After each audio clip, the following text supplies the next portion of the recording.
All right, Gator fans, it is our favorite day of the week. It is time to preview the upcoming Florida Georgia game. I am joined by Will Thomas of Tailgate Talk SEC. And of course, most recently, you've been seeing him spending a lot of time around these parts on a peek inside the SEC and a peek inside the Florida Gators.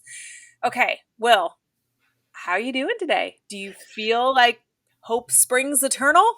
I'm doing pretty good. There's definitely a sense of life within me that I've been lacking really since August. So it's pretty good to kind of feel that rush of, sort of a new possibility. We got Billy 2.0 here running the team now, so I do think Florida's got a bit of an edge where we might see a pretty inspired game this weekend. I'm pretty excited. It is first game with Billy G as head coach.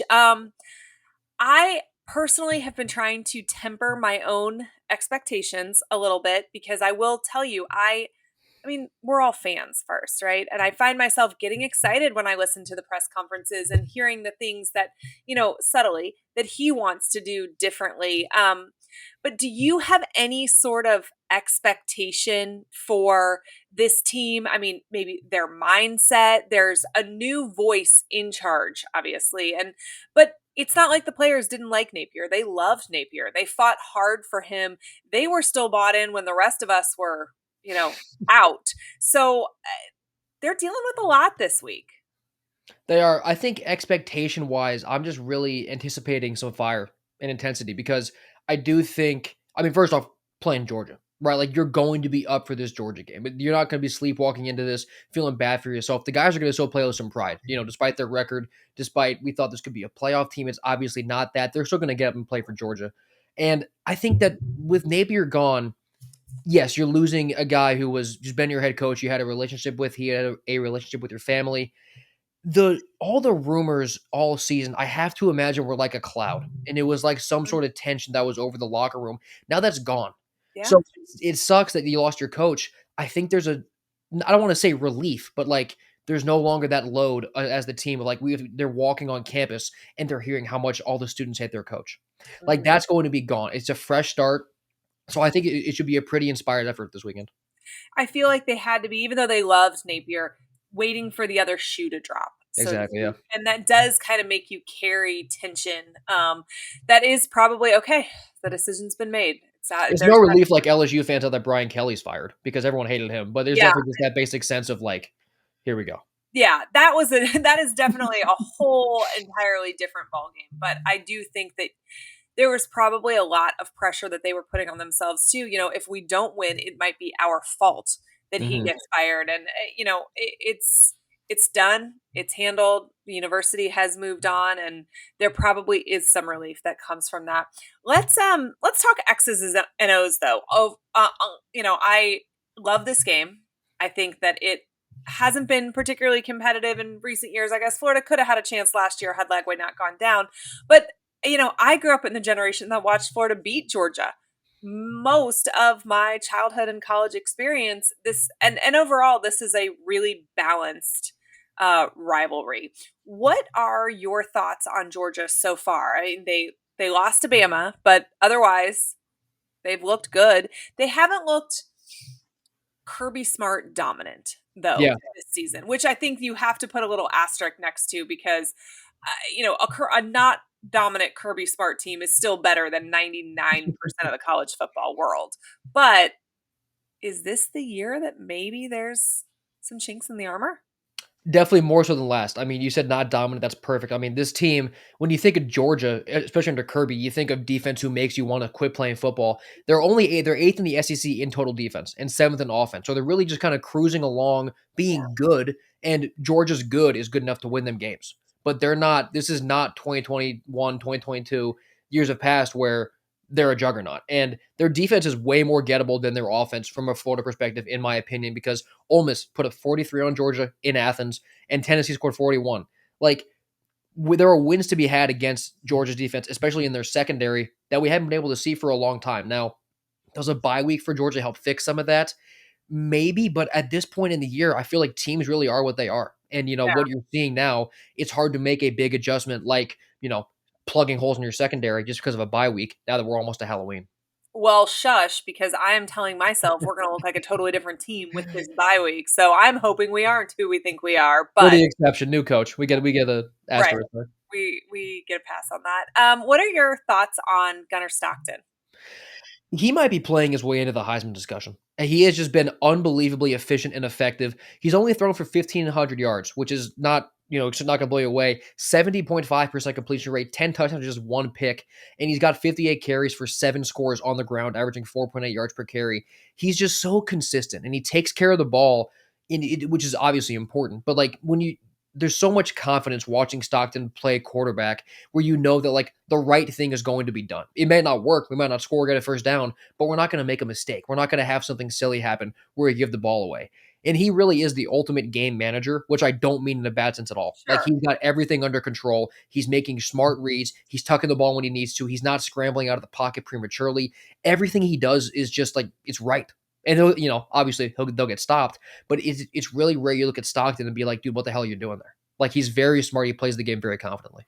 He does remind me of when you say game manager of the 2010s Alabama quarterbacks, where you are the AJ McCarrons, Greg McElroy, like quarterbacks that are game managers, really smart guys who aren't going to make a mistake. Let's Mhm. talk about some of his weapons because Georgia definitely has a lot of them. They do, yeah. Bulldogs have a two-headed monster at running back, and they're both underclassmen. Chauncey Bowens, who's a freshman, he has rushed for 376 and 4 scores. And then Nate Frazier, his counterpart, who's a sophomore, 349 yards and 2 scores. Bowens has had 70 carries, Frazier 77. So really, it's just kind of just about even snaps for both of them. Kirby's able to keep his guys fresh and just keep pounding the ball on opposing defenses. And then outside, when they're passing the ball, their tight ends, Oscar Delp and Lawson Lucky, they haven't been involved near as much as I thought they would. But part of that is because of how good their receivers have been. Zachariah Branch, who they brought in from USC, he's been their best guy out wide, 362 yards and 2 scores. He's also a return specialist. Then you also have Colby Young and London Humphreys out there. Georgia has still had some drop issues, like we saw last year. They're much more cleaned up. But those three guys at receiver are very good. And Lawson Lucky, their tight end, I brought him up, but he is leading the team with reception touchdowns with only 3. He only has 10 catches on the year. So he's really just a plucky red zone threat. But Georgia's got some really good skill players. I mean, that talent in Athens, that well is not going to run dry. And even though Georgia's offense, they're not blowing you away with 70-yard touchdowns. But like I said with Gunner, like everything is just kind of correct. Like everything's going well. And a lot of that is because of their running backs and receivers. Let's talk a little bit about their offensive line. That's another hallmark of Kirby Smart coach teams is a really, really talented offensive line. How does this one compare to previous teams? Yeah, so I went to PFF to get some advanced numbers here, and I won't get super nerdy. But from 2023 now to this year, each year they've dropped like points in their grades for both pass blocking and run blocking. Run blocking is the most strong. Like they've dropped almost 30 points on PFF's grading scale from run blocking from 2 years ago to this year. So the offensive line, it's getting worse year by year ever since the titles. And now that's not really that's not to say that Georgia's O line this year is bad. It's Right. just because we've been dealing with unbelievable units in the past. So can Florida's pass rushers in this game? You got Sapp, Jaden Woods. Can they get to Gunner? Because if you want to make him make a mistake, you've got to have him panic. You've got to be hitting him. You got to be knocking him down. You have to be rushing him because if he's on his own timing, he's not going to make a mistake. So the pass rushers need to find a way to capitalize on what is a weaker Georgia offensive line than they've played in the past and get some pressure on them. And can they get some penetration in the running game? Because if Frazier and Bowens, if only one of them gets going, it's dangerous. If they both get into a rhythm, Florida's in trouble. So can you get some penetration against a team that has not been great blocking for the run this year and really kind of blow that up? Let's switch sides of the line and talk about Georgia's defensive line for a minute. And then matchup with Florida's offensive line. Florida's offensive line is one that we thought going into the season, we're going to beat this drum the entire season long. We thought this was going to be a top 5 offensive line. Not just us though. National media Mhm. thought that this was going to be a top 5 offensive line. And I think we've seen some glimpses of what they're capable of, but overall, it's been a pretty big disappointment. How do they match up with Georgia's defensive line, which, again, another hallmark of Kirby Smart coach teams? Yeah, so so running wise, Georgia is fifth in rush defense in the SEC, and they have great just rush defense and tackling grades defensively with the advanced metrics. Florida is really good blocking the run, grading out. They're second in the SEC there. So if guys can just kind of do their assignments in the ground game, Jaden Ball, I think, will have some space. Just if, not nothing crazy, but just like, can you get 5 yards on first down and put DJ ahead of the chains? Because that'd be pretty big. And then through the air, Florida is 12th in pass blocking. Georgia's pass rush is a problem. So Florida's pass blocking isn't great, but Georgia's pass rush, they only have 8 sacks on the year, which is the fewest in the SEC.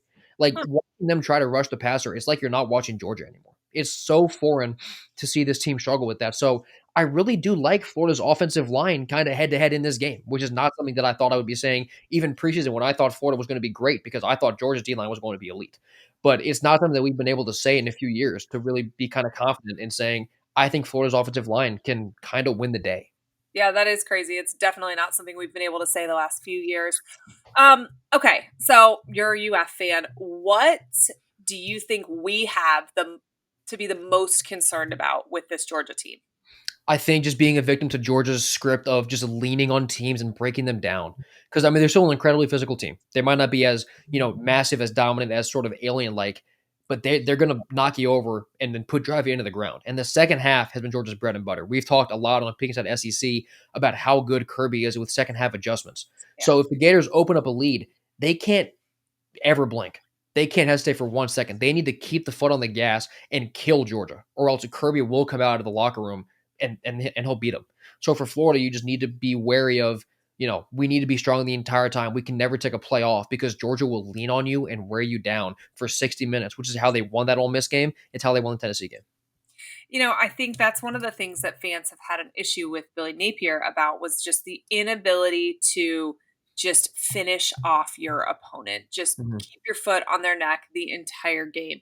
Do you think that that's something that will change under Billy Gonzalez? I mean, I know he knows what it's like to be a part of elite teams, and is that something that is just it's a cue you take for your head coach, or is it something that is built in January, so therefore at this moment that's a pretty difficult thing to change? I think it's kind of in the middle, right? Because let's say Florida's up by 10 in the third quarter in this game. Mhm. I think that the play calling will look a little bit better for that sense because I think we're going to have a pretty pass heavy attack here this Yeah. week. So I think from a play calling perspective, you'll see them try to run things that would make more sense in terms of burying this team. Execution wise, that is something that I think is more said and done, right? Like, because these players, like, they either have it or they don't. Yeah. And that I'm not sure is something that can be fixed in 2 weeks with Billy G. But I do think that you'll see a difference in philosophy. And if that can be the impact, then I think it'll work. What is UF's biggest advantage in this one? I think it's going to be throwing the ball because Georgia's pass rush is not good, and their coverage grade is bottom half of the SEC too. So Georgia really profiles as a team that can get thrown on. We saw Tennessee do it; they put up 41. They're really mostly through the air. And Billy Gonzalez, he said the ball is going to be going to the weapons. So give me Dallas Wilson to have a big day, Trey Wilson to be absolutely shred the middle of the field. I meant to look. Is Vernell Brown going to be okay? Because he had a sprained Um, ankle against Mississippi State. we're waiting for that injury report on Still Wednesday. waiting on. Okay, so if he's questionable, but like he can have a great day. If not, put Aiden Mizell back in there. I don't need TJ Abrams. Just give me Mizell, please.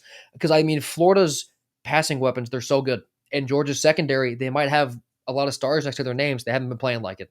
So I do think that Florida through the air, that's where they can get this Georgia defense. All right. Well, it is time for you to make a prediction for us. Who do you got? Who you got? I think that Florida's offense has a path to go through the air and put up a good bit of points. And their defense, Florida's defense, they're not really under the threat of explosives because Georgia doesn't do that.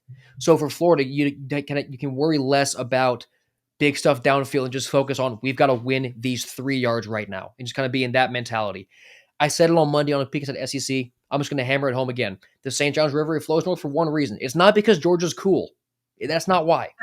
So give me Florida 31-27. I think Florida gets their hallmark win of the year and just a big one for Gator fans. So that is my children's favorite joke, and mainly it's because they get to say sucks, which is, not that is a bad word in the Wilbur Peak household here. But that is their all-time favorite joke. All right, well, we are going to thank Sleeper right now for their support. Hopefully you guys have been using it. If you haven't, Use the code PEAK, it's PEEK, for a 100% match up to $100. And for the month of October, all of you last minute Lucy's who have been waiting to make a deposit, you get a free $20 entry by using our code PEAK, PEEK, on the Sleeper app. Terms and conditions apply. So, Sleepers, make sure you see Sleeper's terms of use for more information. But, drum roll, it is time for our more or less game. This has been fun. Will and I have done this all season long. I'm sure we will continue through the playoffs. You are on the clock now, Will. Gunnar Stockton, more or less than 224.5 passing yards. I think he goes less. He's only hit that mark 3 times this year, and it was against Austin Peay, Tennessee, and Ole Miss. Those are 3 bad pass defenses. Against teams like Bama and Kentucky and Auburn, he was at 130, 196, and 217. I think that's kind of the story. I think Florida's good enough to keep him down. I think Georgia will rely on, short gains, rely on those 2 running backs, so I'll go less for Stockton. All right, DJ Lagway, more or less than 223.5 yards passing. I'll say more because I think it has to be more for them to win. I think they have to be explosive. Lagway has to be confident. Trust your blockers and your receivers to go make plays. Give me more for Lagway. Okay.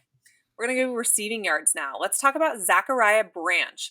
More or less than 555.5 yards receiving. I'm going to go more for Branch at 55.5. He's so dynamic. And I like Florida's DBs a lot. But Branch is really coming on. He had 57 and 71 in his last 2 games. He's Georgia's leading receiver. He's just going to get his. He's going to win enough routes, and he really is that number 1 guy for Stockton right now. So I think Florida's secondary, it's solid. I don't think it's good enough to limit Branch or shut him down enough. So I'll go more for Branch. All right. Let's talk about Jaden Baugh. I think this is somebody who could have a good day, more or less than 62.5 yards rushing. It's a really low line for Ball because you look at his last 3 games, he had 150 against Mississippi State, 65 on A&M, and 107 on Texas. So 62 seems easy. I'm going to say it's less because what the number implies is that I think, Florida's going to be throwing the ball around, kind of like how I think it lines up. And Georgia's defense is great against the run. Their pass rush isn't there, but their D-line is very good at stopping the run. So I think Jaden Ball, he'll be featured a good bit. I don't think he's going to be the focus, and I think that Florida is going to rely on throwing the ball around. So I'll say less for Ball, but I'm sorry. All right. Speaking of someone who maybe Florida fans would like to be less featured in their offense moving forward, that would be Hayden Hansen. I feel bad. I actually really like him. But I think with all the wide receiver talent, fans are like, please throw it to one of these guys that, could be in the Olympics with their speed. Okay. More or less than 23.5 yards receiving for Hayden Hansen. Yeah, Hayden's a great guy. It's not going to be about him on Saturday. It just can't. I have to go less with Hayden. I think you have to trust the receivers. You have to trust your 4- and 5-star guys out there. Let them make the plays. I think Hayden could still catch a dump off or 2. I think he'll still be there as a safety valve. He is a good option as a 3rd or 4th read. I'm not sure it gets to be more than that, so I'll say less for Hansen. All right, this is going to be the last one. Does Gunnar rush for more or less than 34.5 yards? I think it's more. So I said Florida's secondary is pretty solid. Branch will get some of his, but I think you'll see a few snaps where Florida will get good enough coverage to where Stockton gets put into a scramble drill. And they do also draw enough plays up for Stockton to where he'll just run the ball, and he's good at it. So I'll say more for Stockton at 34.5. All right. We're going to talk a little bit more about this game. I'm going to give you some more matchup information, and then we're going to head out of there. Will, I'm excited. You get to hang out with us for this part of the show. Usually you're eating your dinner, but we have commandeered you for the duration. So this is exciting. All right. So Florida, Georgia in Jacksonville. This is particularly exciting because after this year, right, is where we go to Orlando and Atlanta because the stadium is going to be under renovation. Mm-hmm. This is one that's going to hurt that it's not on CBS. I feel like this is for Gator fans, kind of our marquee. This is always the 3:30 on CBS game. It's still 3:30, but this time around, it's going to be on ABC, which just feels weird. The line is Georgia by 7.5, and the over/under is 50.5. Okay, so I talked about how balanced this series is, and Georgia actually leads 57, 44, and 2. I think that there's some discrepancies between the two schools on what the overall record is because Georgia counts a win in 1905, which is actually the year before the University of Florida was founded, but they can't count really well, so It's a little sketchy. it is a little sketchy.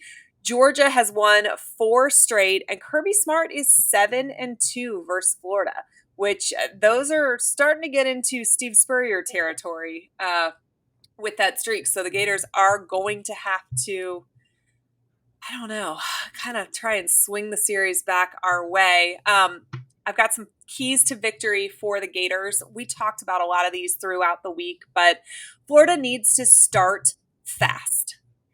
Kirby Smart is such a good coach. He makes such good adjustments. If you go into halftime and they're up, it's hard to foresee a scenario where the Gators can surge in the second half. I really think they need to do their best to put as many nails in the coffin absolutely right away and hope that it's enough that Kirby can't undo that with whatever adjustments he's going to use. It'll be interesting to see what Billy Gonzalez's script is like. One of the things you and I will have talked about over the years is that, like, over the weeks, it feels like this has been the longest season of our lives here. But Billy Napier would be so successful the first couple of series, and it's because they were completely scripted. And then it was like you knew exactly when you went off script because everything stopped working. And I've seen a lot of quotes in recent weeks about how, like, that's when you know you're not a very good play caller, when if all the minds meet and they're able to draw something up and it's good, and then all of a sudden it falls apart when you on the fly are having to make decisions.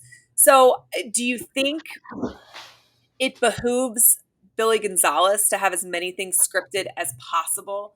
Give him, I don't want to say an advantage, but this is his first time being a head coach. This is, there's a lot of moving parts and things that have never happened before. Does it help him and O'Hara if a lot of this is scripted at the beginning? I think it does, right? I mean, because of what you just said, right? This is it's a new environment for them to Yeah. be at this, of where they're. What am I saying?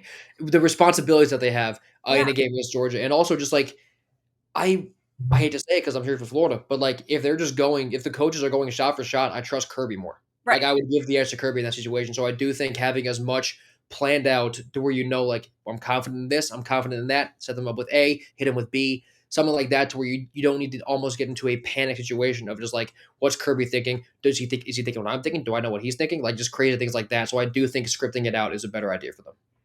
So another key that I have is that Florida's got to win explosives. This is not something they have done well the last 4 seasons, but it is something that I feel like Billy Gonzalez's wide receivers, just over the history of his career, have a reputation for doing. Do you think he's going to take more calculated, deep shots than we're used to seeing from this Gator team? I hope he does because Georgia's run defense is really good. So I don't know if you're going to have consistent success, getting 4.5 yards per carry the entire game. So you are going to have to be able to take a deep shot, get the safeties out of the box to both open up the running game, but then also, if you do run the ball, go score with Mizell deep downfield. We saw it happen last year. So I do think that Florida, with the deep shots, a more downfield passing game, that's how you can get Georgia. That's their weakness. And so I do think for a lot of reasons, that's going to be something that is more featured. I do think that turnovers are going to be really important in this. Florida is -3 on the season for turnovers, and they seem to come at inopportune times for the Gators. They can't give an inch to Georgia. No gifts at all. Georgia thrives when given little opportunities from their opponents. So that's one of my major keys for Florida is no turnovers. Is that a realistic ask? I think so, right? Just because this Georgia defense isn't what we're used to seeing. They don't have a bunch of ball hawks. They don't have a bunch of wrecking balls who are knocking the ball out. And they're good players, but they're not the animals that we're used to seeing Georgia have. And I think on the other side of that, I mean, Florida, if you force a turnover from Georgia, that feels like almost a surprise because of how good Stockton has been. Only one pick on the year taking care of the ball. Like, if you're able to get that sort of swing, and then all of a sudden you get one of those deep shots we talked about, that can turn the game like that. And that's really all you need in a rivalry game to really sort of shell shock the other team. Now, of course, with Georgia and Kirby, I'm not sure they can get shell shocked, but just sort of making that effort of getting yourselves ahead of the chains, literally and figuratively, to go win this game. Um, My fourth key to victory for Florida is they got to do a better job making tackles. And I really do think they need to limit yards after the catch. Stockton is not the going to beat you deep on every play kind of quarterback. He is going to do really well with those little underneath, passes, the tight end seams. And you can let a flesh wound become a bullet hole essentially if you can't keep those yards after the catch under control and kind of limit explosives. And I do think that's something Florida's defense is capable of doing. Definitely. I mean, well, I brought up how Branch, he's really their explosive guy, but it's not even on a deep post route. It's on a dig where then he's able to just get upfield. So that tackling, like you said, is very important. You've got to be able to get Branch with the first or second guy because if he gets a head of steam, he's trouble. Same with Nate Frazier because he is a bowling ball. You've got to get low on him, grab his legs, don't let him get a full head of steam because there's not a safety in the country that I would take to take down Nate Frazier at one on one. So I do think just being disciplined early at line of scrimmage for run tackling is important and just making sure that you don't have any major breaks in coverage. Keep everything in front of you. Make sure guys like Colby Young, Zachariah Branch can't get behind you. I think Florida has gotten into the red zone and walked away with no points in so many games this season, and that is also, I think, something that has contributed to some of these close losses. So Florida has got to be more efficient in the red zone. They've got to walk away with touchdowns, not field goals, or at the very least walk away with points, Yeah. right? And I also think that they need to, they've got to do a better job with limiting long third downs. We cannot get into these 3rd and 8, 3rd and 9, 3rd and 14 situations. So I guess a better way to say that is they've got to do a better job on 1st and 2nd down so that they can avoid those long third downs. But it feels like that's been a hallmark of this team. And, that's death by 1,000 cuts, right? I mean, you saw, I think it was the Miami game where Florida was 0 for 13 on third downs. And it was just because, it's not because they had 3rd and 2s. It's because they had to go make big plays on third downs when Miami defense could pin their ears back and go rush the passer. So having those 1st and 2nd down successes, whether that is with Jaden Ball getting 4 or 5 yards, whether that is, just a quick little slant to a guy like Trey Wilson, or maybe even a deep shot on 1st down where you can really set the tone and get the defense on their heels. Like there are ways to attack defenses to be able to get yourself into third and manageable. And you're totally right. That's been a massive problem for Florida this year. If they're able to fix that, you might see a better offensive showing. Let's talk a little bit about some keys to victory for the Bulldogs. The first one I have is that they need to lean on the run. It wears Florida down. It shortens the game. They've got incredibly talented running backs, and I think that Georgia shows who Georgia is in the second half. This is a team where, and talked about all about Kirby Smart's hallmarks, but this is another one, that you can never count these teams out, and they will out physical you and out bully you and essentially just outlast you, I guess, in the 3rd and 4th quarter. And so I think leaning on that and then the strength that they have in the 3rd and 4th quarters are an advantage they have over Florida, and definitely a way to kind of secure this game for themselves. Do you agree? Definitely. I mean, both teams are off a bye, obviously, but it is beneficial for Florida going up against a team in Georgia who is as good in the second half as they are, that their defense didn't have to play 75 snaps on Saturday. Like Yeah. having that extra rest where like we're going to be healthy, we're not going to be super tired. It's going to help you stand up to that way more. And really, just in terms of stopping that run, if you're able to just get a hand on these running backs at the line of scrimmage, just grab on and hold on for dear life until your linebacker gets there. Because the big runs, when the Georgia start going a little bit faster, that makes it significantly worse. You've got to keep everything in front of you, keep it contained, let them take 2 or 3 yards, and then go capitalize on the opportunities when they are there. My second key to victory for them is just at this point beating a dead horse, but they have to own the second half adjustments. Nobody does it better than Kirby. They have allowed just 48 second half points all year. Their team is fresh. They bully the other team in the second half more often than not, and their coach makes better adjustments than the person he's looking at across the field more often than not. And I think if they continue to do that, they can find success there too. Definitely. I mean, I like Billy Gonzalez a lot. He's not going to be able to go call for call with Kirby. Yeah. He's just not. And those second half adjustments, we talked about it, right? Florida needs to, if they do have a lead, you can't blink. You can't take your foot off the gas. You've got to go kill these guys because if not, they're going to come back and kill you. And they've proven that time and time again for the past 5 years. But it's been even more obvious this year because you're able to see those holes and you're like, how are they going to win this game in the third quarter? And then they win the game by 10. Like Yeah. this Georgia team, that's just what they do. So for Florida, they have to be ready for that. They have to expect it and really just be ready to be going 120% every single snap. Another thing that I think Georgia should take advantage of or should try to force, I guess, is to make Lagway have to make decisions after the snap. I think that he has shown that, he gets a little off kilter when he is forced to make throws into tight windows or he's forced to adjust on the fly. And if you can do that, if you can make him have to think on his feet, that's something he has struggled with this year.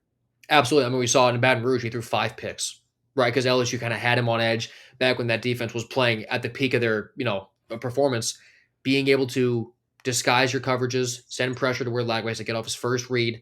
I mean, yeah, that's how you beat really every quarterback, especially a younger guy like Lagway, who we've seen. It's only a sophomore year for starters, and he's missed so much time in camp because of injuries. He hasn't played enough football yet. Yeah. So getting him off schedule works even more so than most other quarterbacks. Yeah. Yeah. I we mentioned turnovers and a key to victory for Florida, but I also think it's important for Georgia. They are actually also slightly negative in turnovers on the season, and they have actually allowed more explosive plays versus top offenses than they have achieved themselves. So they need to give no short fields, win on special teams, which I will have a close eye on special teams, and I'll be talking about them in a minute. They also need to play disciplined football. I'll get right back to the video, but first I wanted to give some love to Alumni Hall. If you are not geared up for the Georgia game on Saturday, make sure you stop by Alumni Hall or just go online at alumnihall.com for all the very best in game day apparel. Their selection is so elite. You guys need to make sure that you are stopping by their location on Archer Road or just shopping online. They've got all the best brands like Nike, Jordan, Peter Millar, Cutter and Buck, and more. We appreciate Alumni Hall for their support, and make sure you tell them that Allie Peak sent you. Yeah, I mean the explosives I think are that big one because of how quickly those can turn a game. You just drop an absolute bomb on this team, they don't know what's going on. So can Florida slow Georgia down? Just kind of like even if let's say Georgia opens the game with like a 7.5 minute touchdown drive, it's not going to feel good. It's going to hurt the Right. defense. It's going to hurt my morale a lot. But then all of a sudden we come out and 2 plays, Dallas Wilson, Vernell Brown, back to back passes, we've scored. Like it almost feels like Florida's winning at that point, even though Yeah. it's a tie game. So being able to be that more explosive, we're going to go right by you team, that can have a major impact on a defense and kind of help to hurt their confidence and get your offense really into a rhythm. Yeah. I think my last key to victory for Georgia, and then this goes both ways, but I feel like it's more important for Georgia to do to Florida than the reverse. And that's to take the crowd out of it. I think that Florida's fan base is in an interesting place right now. They are incredibly emotional. They have a little bit of hope. They have no idea what they're going to see, but they don't feel like it can be worse than what they have just witnessed for the first half of the season. And I think that they're willing to buy in again tentatively.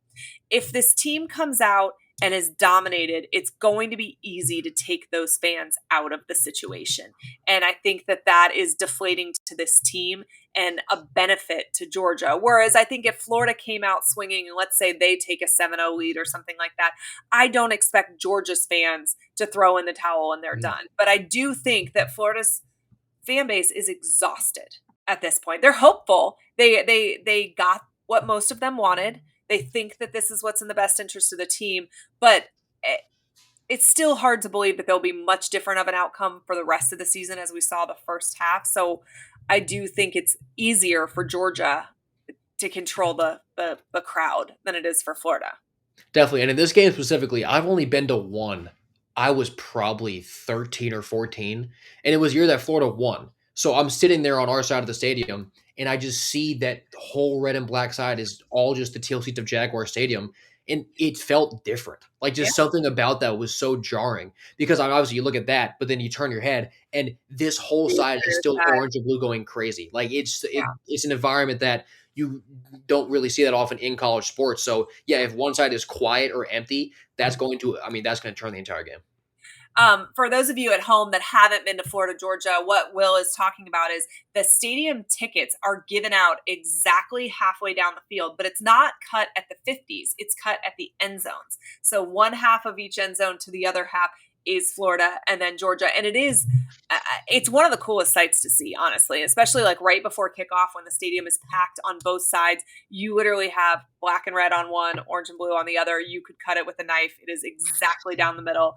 It is really, really a sight to behold if you have not gone to this game. I always talk about the temperature swing, which I think it's supposed to be pretty chilly on Saturday, but you could start out in like a tank top and shorts, sweating your butt off at 3:30, and by the time the game is over, you are freezing trying to borrow a sweatshirt from somebody because the wind that comes right off the river is just ripping through that stadium. It is an incredibly windy venue to play in. But I encourage you to make it to a Florida Georgia game if you haven't been to one because it's pretty cool. Okay, so I do this segment every single week, and it's the 5 things that I am looking to see for Florida. Not the 5 things that are a key to victory, but 5 things that I, as a fan, need to see. And the first one I think is probably number one on every Gator fans list. I need to see what is new under Billy Gonzalez. You know, he talked in his press conferences about subtle differences that we might see. He said he believes in spreading the ball around when you have a lot of talent. I do expect to see a lot more people touch the ball than we're used to. I'm gonna say they probably mostly play wide receiver as opposed to tight end or anything else. But I'm really interested to see what looks different. Is there more intensity? What does it look like when the plays are being called from the booth as opposed to the field? Lagway has talked about his special relationship with O'Hara and how he knows him better than anybody else, knows what he likes, knows what he doesn't like. Interested to see if that makes a difference. But can we tell? Can we tell that this team is being coached by somebody else? I think if you do, it's going to be from the guys who aren't playing in the game. Because the guys who are going to be on the field, they're going to be fired up. They're playing against Georgia. They're hitting a bulldog. They know they want to do it. Yeah. The guys who aren't playing, are they dancing on the sideline? Are they getting the crowd up? Are they like greeting the starters when they're off the field? That's how we're going to know, I think, really where this team is. Are they excited to be there or are they there by obligation? Do they want this? Do they want to be fired up? Are they bought into Billy G or are they waiting until November and December? Like, I think the guys who aren't playing, that's going to be the biggest thing, the biggest telltale sign of how much do you guys want to be here? How excited are they? What kind of team atmosphere do we have right now? The next thing I'm ready to see is DJ Lagway. He's not been healthy all season long. In theory, he should be the healthiest he's been all year. He's had 2 weeks off. He's removed from those injuries that happened over the summer, but he hasn't looked right yet this whole season health wise. So I want to see that, and then I want to see what his decision making is. I do think that we started to see better decision making the last couple of games. But it doesn't even really match the decision making I feel like we saw last season. So it's kind of hard to explain. And I do think and we've discussed this over the past several weeks too, is not that he's regressed, but that the rest of the college football world has kind of caught up because they've seen film on him. They've been able to study him all summer long. And he hasn't necessarily taken that next step because he's been so injured. And now everybody else is kind of more on even footing. But is he willing to throw it away? Are there design runs that avoid unnecessary hits? Does he plant his feet? Are, the little things that we have not seen him do well, but we know he is capable of doing well because we've seen it in the season prior to this one. Yeah, I wonder if sort of these 14 days of something new, something fresh in practice with Napier being gone, I wonder if that, because I think Lagway probably heard everything, like all the murmurs, like Napier is still there because he's their quarterback, right? Sure. That kind of like Napier's fate is kind of hitched to Lagway. That's going to weigh on you no matter how old you are. and no matter if you are the quarterback of Florida. So I wonder if sort of that's now off his back. Like I talk about the whole team. Like maybe he'll play more free. Maybe he'll play a little more, just quick and doing everything like that. So I do think you could see sort of a different looking DJ this week because of what he said about health, obviously having 2 weeks off, but then also just just 2 weeks of new and just something Yeah. fresh and not the bad start of the season that you had been having. A booster did tell me several weeks ago that Lagway had told him basically that it was his job to save Napier's job, and that Wow. he I think he put that on himself. I'm in no way saying Napier Yeah. put that on him, but that he felt like it was his job to ensure that Napier got another season here. And you're talking about a 19, 20-year-old kid. That's a ton of pressure to put on yourself, and it does weigh on these kind of things. Another thing I want to see is wide receiver separation. I don't think that's something we have done well lately. We need to see it. I also want to know who's the guy we can count on third down or in the red zone. Who is going to step up and be the guy? We know everybody is a little bit banged up. We don't know if we'll have BB3. We should have Dallas, hopefully, but we've Trey Wilson has been invisible in parts of this season. Who's the guy? Who's the guy we can count on to make plays when it matters? Who's going to step up and lead this team from a wide receiver standpoint? I mean, yeah, on that note, I mean, I'm looking for just to throw the ball to Dallas Wilson.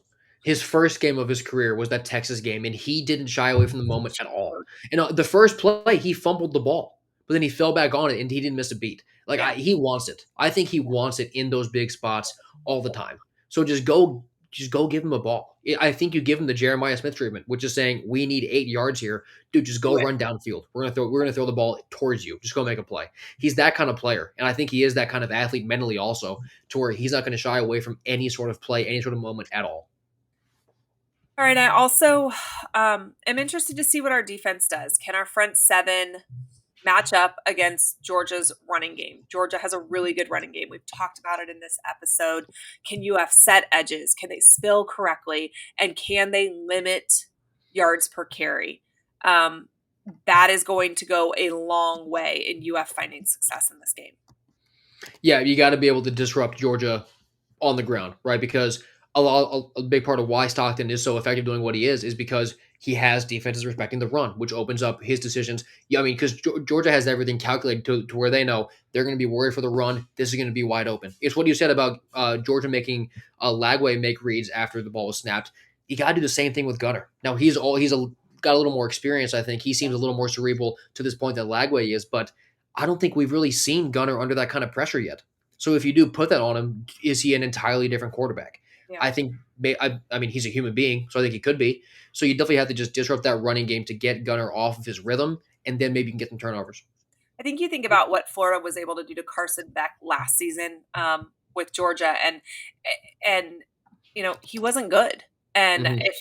if this same defense can produce similar results against Stockton, that would be huge. The next thing or the last thing, I guess, that I really am interested to see from this team, I beat this drum for the entire time I've ever had a platform to beat this drum. Special teams matter. We saw this in the Texas game.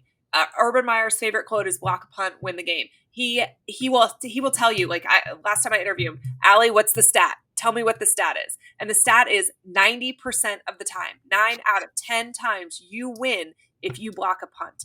And I have said for 4 years that I don't think Billy Napier has given special teams the attention that it deserves. I don't think it was a priority in practice. I don't think it was a priority in meeting rooms. I don't think the attitude made it a priority to these players. And I think it's to Florida's detriment.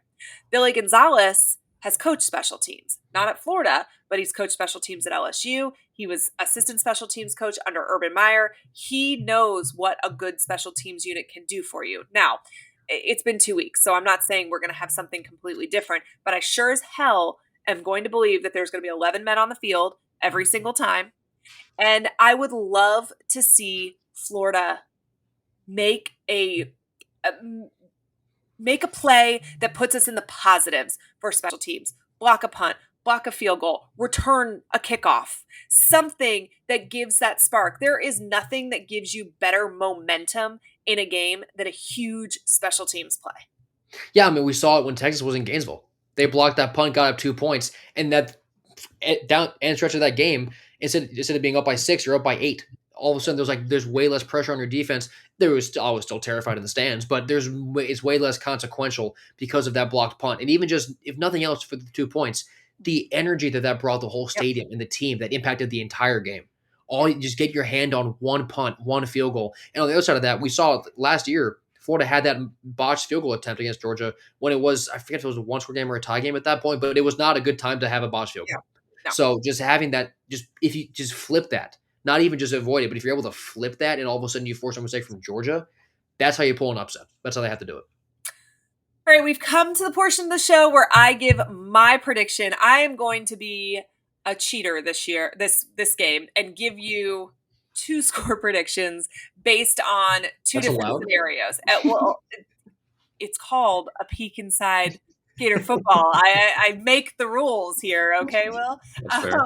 Okay, so I do think a path to an upset exists if DJ Lagway stays on his feet and plays clean. So I'm talking no sacks, no interceptions, makes good decisions, and UF hits 3 or more explosive passes.